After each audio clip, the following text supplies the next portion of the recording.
Telegiraamiin akkuma YouTube maallaqa kafaluu eegaleera. Guyyaa irraa immoo gaaffii namoota hedduu ta'ee akkamiin Telegiraam irraa maallaqa argachuu akka dandeenyuu fi akkasumas chaanaalii mataa keenyaa akkamiin akka banachuu dandeenyu viidiyoo kana keessatti isiniif qabadhee dhufeera. Telegiraam akkuma YouTube monetaayiz gootee maallaqa irraa hojjechuuf seera mataa isaa qaba. Seerota kanneenis maal akka ta'an immoo dhuma viidiyoo kanaa irratti kan isinii ibsu ta'a.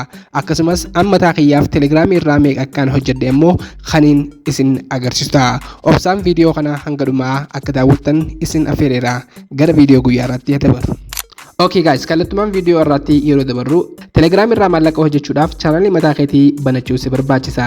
Steeppii jalqabaa irratti mee chaanaalii mataa keenyaa akkamiin akka banannu haa ilaallu. Jalqaba irratti chaanaalii banachuudhaaf ammoo aappii nu barbaachisa. Play Store keessan ni seentan. Jalqaba irratti akkuma agartan iddoo sarchi jedhamu kanatti Telegiraam jettanii sarchi ni gootan.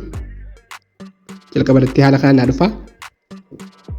Sana booda aappii hedduutu isinii dhufa. Aappota kana keessaa kan buufattu isa meseejii qabu isa Telegiraam isa jiru kana ni buufattu guys. Kan biraa isin hin barbaachisu kana ni buufattu. Kana erga buufattanii haala kanaan bilbila kiyya irratti buusetiin jira isinis ni buufattanii. Sana booda isa open jiru kana ni bananna. Amma haala kanaan Telegiraamiin kiyya naaf seeneeti jira jechuudha. Akkaawuntii keessan banachuudhaaf lakkoofsa bilbilaa keessan isin gaafata. Lakkoofsa bilbilaa keessan itti galchitanii jalqaba piroofaayilii keessan ni banattanii jechuudha. Piroofaayiliin banuudhaaf ammoo baay'ee laafaadha.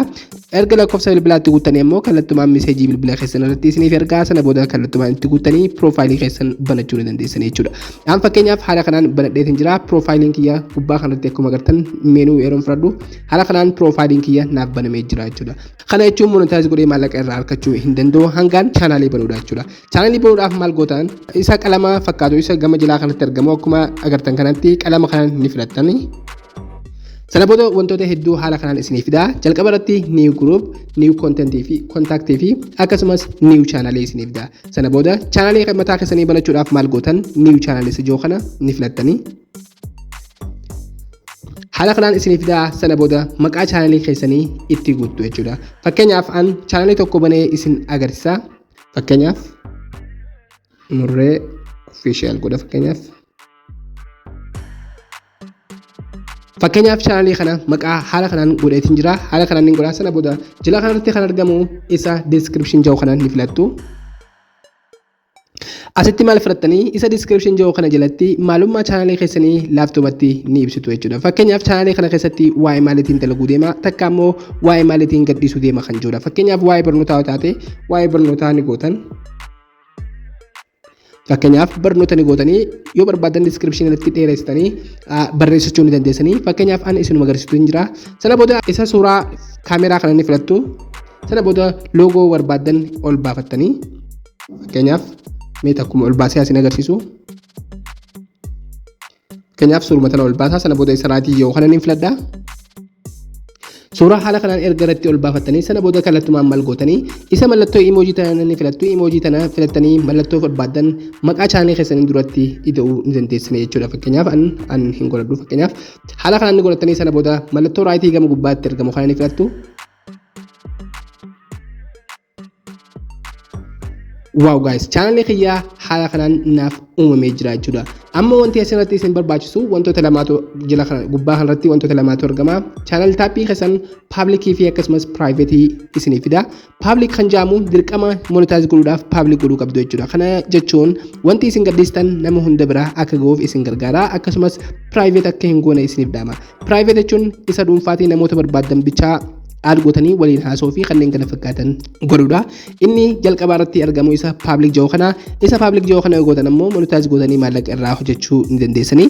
Fakkeenyaaf an isa public jiru kana irratti ni dhiisaa. Sana booda akkuma agartan jala kanarratti public link kan jiru jala kanarra ni jira. Kana jechuun maqaa chaanaalii keessanii guutumaan guututti aad ni gootan. Fakkeenyaaf Nurree asirratti wanti hubachuu qabdan sorry this link is already taken yoo isin jee maqaan chaanaalii keessanii namni amma dura isin dura banatee jira waan ta'eef kana wantoota biraa lakkoofsa fa'aa itti daatanii yookaan ammoo maqaa guutuma jijjiirachuu dandeessanii. Fakkeenyaaf official haala kanaan banee haala kanaan maqaan kiyya magariisa ta'ee jala kanatti naaf jira jechuudha. Kana jechuun chaanaliin kiyya yeroo jalqabaatiif maqaa kana anaatu banateeni maqaan kiyya naaf jira magariisa ta'ee jira kanaan banachuu ni danda'a jechuudha. Akkasumas asirratti wanti hubachuu qabdan isa liinkii yoo kanarratti ispeesii fi wantoota garaagaraa yookaan ammoo banaa jidduu godhuu hin qabdanii haala kanaan an guutumaan guututti baneetiin jira sana booda gubbaa kanarratti kan argamu isa mallattoo raayitiin hin filadhaa. Haala kanaan chaanalii kiyyaa maal naan jaa sabskraayibaroota yookaan ammoo maatiiwwan aad godhadhu naan jaa fakkeenyaaf an namaan barbaade aaddiin godhaa sana booda hojii irratti ni eegalaa jechuudha. Fakkeenyaaf nama tokkoo fi lama mee aadaa goonu sana booda mallattoo xiyyaa fakkaatu isa gama jalaa kanatti argamu ni filadhaa. Waaw haala kanaan chaanaliin mataa kiyyaa naaf banamee jira jechuudha guys. Amma booda chaanalii kanarratti waan barbaade gadhiisee maallaqa hojjechuudhaaf ni danda'a jechuudha. Garuu maallaqa hojjechuudhaaf ammoo seera mataa isaa qaba. Seerota kana tartiibaan kan isiniif himu ta'a. Obsaan sirriitti hawwadha. Amma guys haala kanaan erga chaanalii mataa keenyaa banannee monetaayiz godhuudhaaf seera mataa isaa qaba jechuudha. Seera mataa isaa fakkeenyaaf amma namni kamiyyuu sabskraayibaroota yookaan ammoo maatiiwwan 1000 ol dabruu qabdan dirqama jechuudha. Nama 1000 ol dabruu qabdan hordoftoota sana booda wanti isin maxxansitanis ammoo waan keessan ta'uu qaba jechuudha. Fakkeenyaaf screenshot waan gootan yookaan ammoo viidiyoo fi waraabdanii fi wantoota nama post copy paste yoo gootan ammoo chaanalii kanarraa maallaqa hojjechuu hin dandeessan. Chaanalii banattanii yoo nama 1000 ol dabartanii jirtan ammoo wanti isin gadhiistan keessan ta'uu irra deebi'aa cheekuudhaadha. Yoo keessan hin taane ammoo guutumaan guututti diilee godhuudhaan kan keessan qofa itti maxxansaadha. Gaafa audiensii argattan karaa salphaadhaan monetaayiz godhachuu dandeessan. Monetaayizeeshinii fi waa hunda ilaaluudhaaf maaliin godha amma jalqabarratti isa loogoo kiyyaa kan filadhaa yookaan ammoo maqaa chaanalii kiyyaa jechuudha. Haala kanaan naaf fidaa sana booda yoo maqaa jijjiirrachuu feetan isa qalamaa kana ni filattanii isa qalamaa kana filattanii maqaa keessanii fi akkasumas liinkii jijjiirrachuu ni dandeessanii sana booda isa sarara sadii kan gama gubbaa argamu kana ni filattu sana booda wantoota hedduu haala kanaan isiniif fidaa sana booda isa staatik isa jiru kana ni filattu. Haala kanaan isiniif fida chaanalii keessanii haareewota waan ta'eef daataa haala kanaan nuuf ta'a. Yeroo isin chaanalii keessan guddiftanii yookaan ammoo maatiiwwan hedduu horattan ammoo asirratti chaanalii keessan analaayitikii yookaan ammoo daawwattoota hangam akka argatee fi hangam akka dhabdan guutumaan guututti isiniif fida. Mee kiyyarratti isin agarsiisa chaanalii kiyyarratti maallaqa hangamiin akka hojjedhee akkasumas analaayitiin kiyya maal akka fakkaatuu fi waa hunda isin agarsiisa. As keessaa baakniin godhaa. Sana booda chaanalii kiyya meenii ni seena. Chaanaliin haala kanaan naaf fidaa akkuma agartan an nama 1000 ol dabreetiin jira jechuudha. Isinis irratti qabsaa'uu qabdan jechuudha hanga nama 1000 ol dabartanitti akkasumas wantiin an gadhiisu waan kiyya qofaa jechuudha. Suuraan kan screenshot godhee akkasumas poostiin ammoo kanumaan ifii barreessu jechuudha.